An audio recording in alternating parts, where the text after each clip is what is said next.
The average agency makes about 20% margins, which means if you make $1 million in a year, you're going to make $200,000. If you make $10 million in a year, you're going to make about 2 million. Brad Smith is the founder of AutomationLinks, and he has the highest profit margin of any agency I've ever seen, and I have seen thousands. He profits 80% net margins on 3 million. And to do the quick math for you, that means it's $2.4 million on $3 million earned. He is the best, most profitable agency you will ever see. And in today's brief conversation, because we're going to go longer, we're going to do multiple conversations, we're going to start uncovering and peeling away how did he make this happen? And like, what are the actual automations and systems that are allowing this to happen? So Brad, first and foremost, thanks for coming in. Thanks for having me.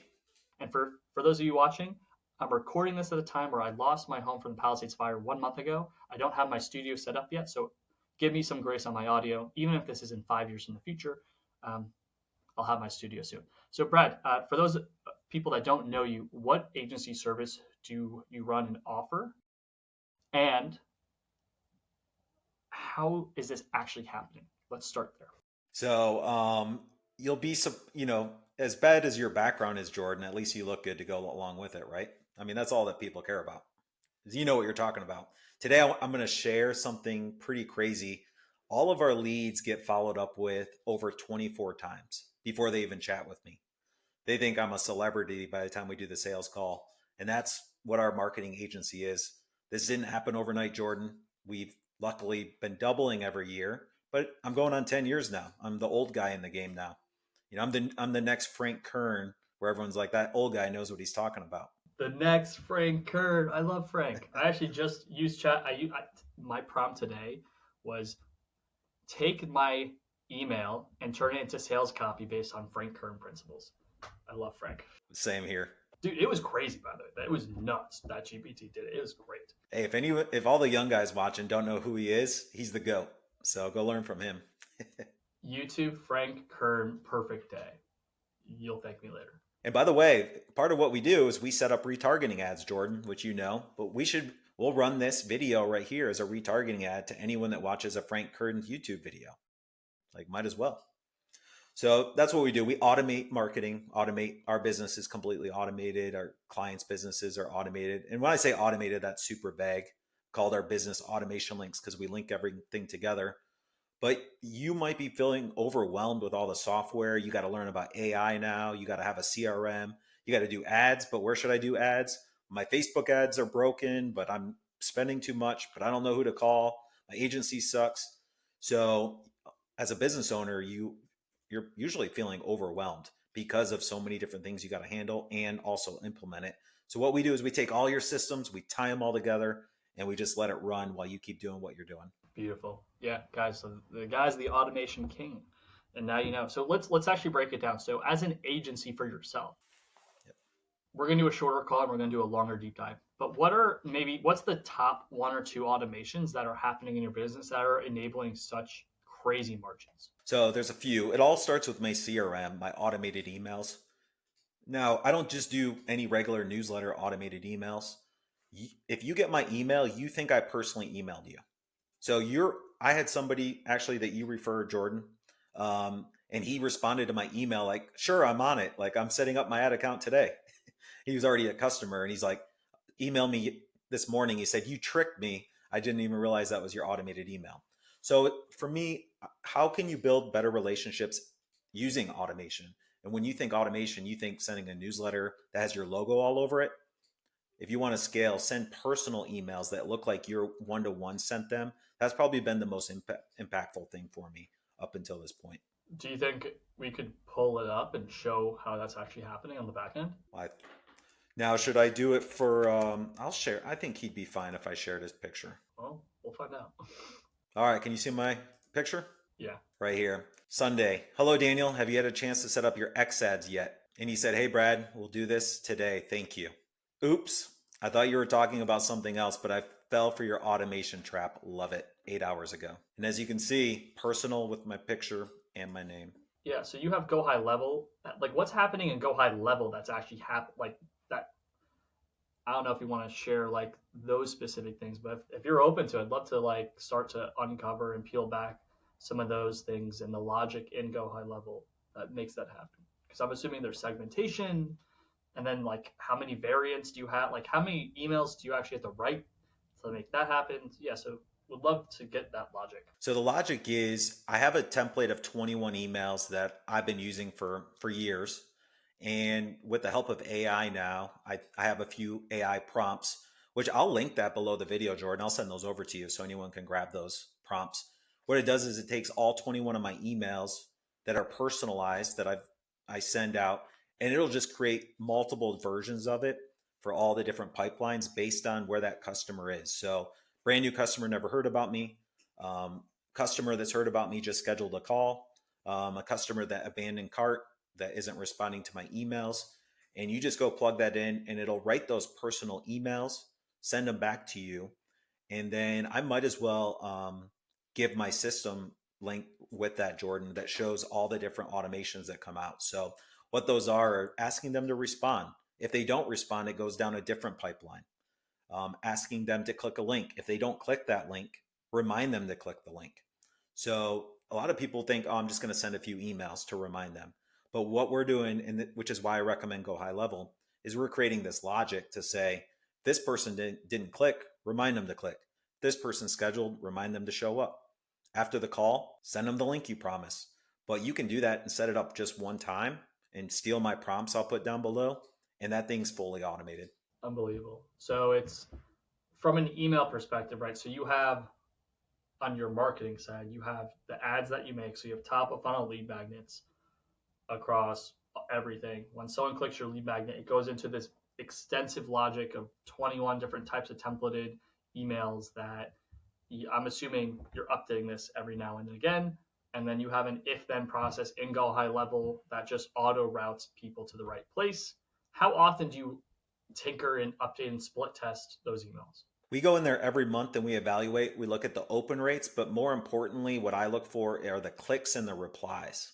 Because you could open all my emails, but if you never click or reply to me, you're kind of worthless. You're not a good lead. So why aren't they clicking? Why aren't they replying? So when we actually talk about 80% net margin, so the net margin's coming from the fulfillment, not even like your own marketing systems. Are these just the same systems that you just plug into your clients now? Like it's the same process from your own funnel to their funnel? Yeah, that's what people are coming to me now is saying, hey, whatever you're doing, can you do that for me as well? And I still have to share my second best performing thing that's gotten us there as well. And I have a screen share I'll show if that's cool with you. Yeah, sure. Basically, people are coming to me and they're like, what are you doing? And how are you getting so many leads? And how can we do this for me? So can you see my screen here? Yeah. Awesome. Does this look complicated to you? It looks like a flow that could be complicated, but explain. Super complicated. What I want is I want you to stay right here, Jordan. I want you to keep posting on your social media, keep building relationships with your audience. And I don't want you going past this white line because everything past that white line I can automate for you. So what's on the right? This is the system. This whole thing for me is a system. So I have a landing page and I have my website and then I have a YouTube video. And that's where the magic happens. When somebody comes to my website and they fill out my landing page here and give me their email, they of course go and get my automated emails. But then what I do is I ask them to watch my YouTube video right here. And guess what happens after they watch a YouTube video? That's my second best performing automation is YouTube follow-ups. When I get on a sales call, by the time they get right here, they say, I've watched all your videos, I'm ready to sign up. And that's how I feel like you can truly scale a business when they pre-sell themselves because your systems were so good on following up with them. So as a YouTube, is that specific automation like you just really understand your ICP and you're feeding them maybe all the FAQs? Like explain the logic of the YouTube one. Education for me. So the last thing is hype. I think a lot of people are moving to YouTube because they think they need to be like an Andrew Tate or Iman Gotzi. They need to motivate you to be a better person.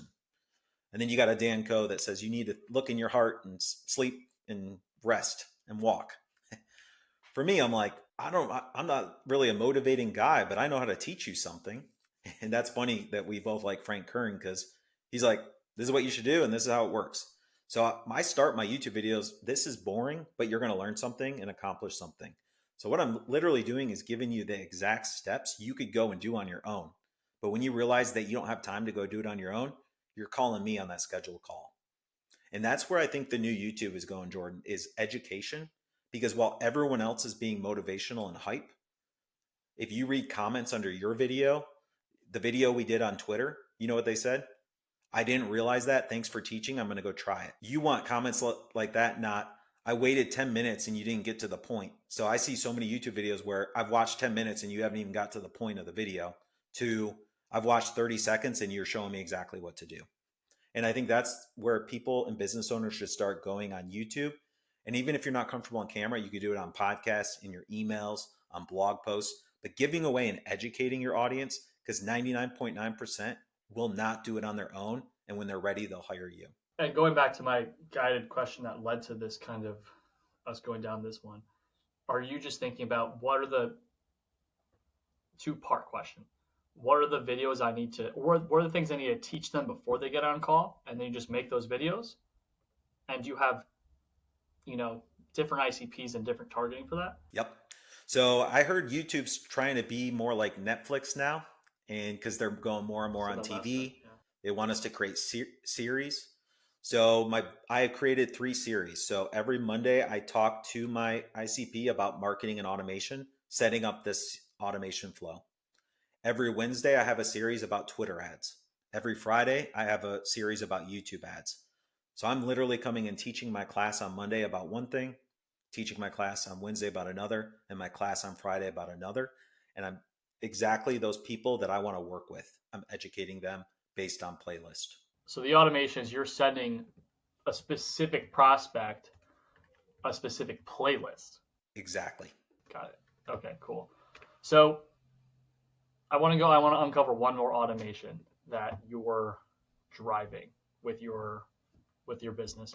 From a leverage on team or fulfillment, the biggest cost in an agency is talent. Like, what's the biggest process or automation that you guys have built that has allowed you to have the most amount of clients with really just crazy ratios and the least amount of cost? Freelancers.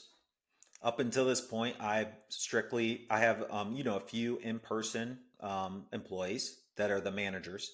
Everyone below them is freelancers that watch my YouTube videos, learn from the courses and training I already have, and then they can go implement it with the team. So finding 5 really solid freelancers that learn my systems and copy and paste it, I would say that's what's gotten me to where I'm at now. But I'll stop there, because if I don't train them right, they don't work out. So you can get yourself in a load of trouble by hiring a freelancer and not teaching them the right way with systems to follow. How much of what they do is automated through like your tech stack? Oh man. Because even 80% still sounds pretty crazy, right? So like you said, all of it? This is where it kind of gets fun. What I've done is I've hired them as specialists. And I think that's the difference. I'm not hiring a freelancer to do everything. I'm hiring a freelancer that does the same thing every day. What's an example of that? Automated emails. Goes in every day, puts in another email, makes sure the email gets open, watches the email, split tests the email, takes the transcriptions from my YouTube video, writes the next email. So they are a CRM email specialist, and that's all they do. And how many freelancers do you have on your team? 5. And how many clients do you guys have in total between all the service lines? 140. So you have 5 team members, contractors, for 140 clients. Correct. That seems freaking nuts. Is it because is it truly all their flows are automated and they're just in project management, update this automation, check the data on this thing, split test, and just every day, boom, boom, boom, boom, boom. Like, and I mean, like if you're doing, here's a question. So you have 140. Do you need to update automations for 140 clients every day?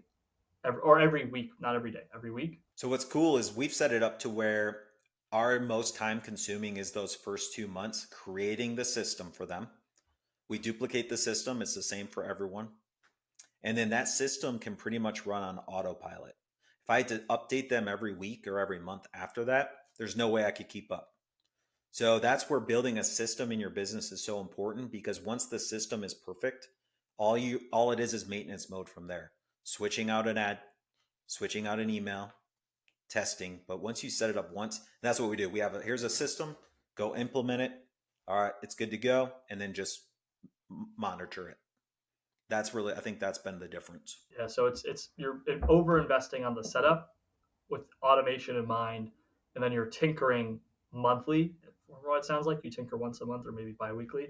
Because even like if you do 140 divided by 5, you have to update 28 clients a day. But if you, There's no way.